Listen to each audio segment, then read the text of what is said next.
நம்ம வீட்டில் எப்போவுமே இருக்கிற 3 பொருளை வச்சு ஒரு சூப்பரான நார்த் இந்தியன் ஸ்வீட் ரெசிபி தான் இந்த வீடியோவில் பண்ண போகிறோம். கண்டிப்பாக இந்த வீடியோவை ஸ்கிப் பண்ணாமல் பாருங்கள்.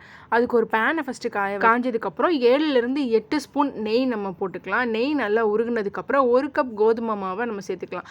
இதில் நெய் வந்து நம்ம கொஞ்சம் அந்த கோதுமை மாவு வேகிறதுக்காக கொஞ்சம் அதிகமாகவே நம்ம அதிகமாக சேர்க்கறதுனால இதில் டேஸ்ட்டும் சூப்பராக இருக்கும்.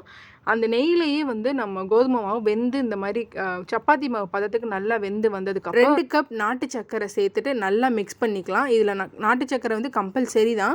இல்லை உங்களுக்கு இது பிடிக்காததுனால நம்ம ஒயிட் சக்கரை கூட நம்ம சேர்த்துக்கலாம். இதை நம்ம குழந்தைங்களுக்கு கொடுக்கறதுனால ஹெல்த்தியாக பண்ணால் நல்லாயிருக்கும். நாட்டு சக்கரையோ வெல்லமோ சேர்த்து நம்ம பண்ணலாம்.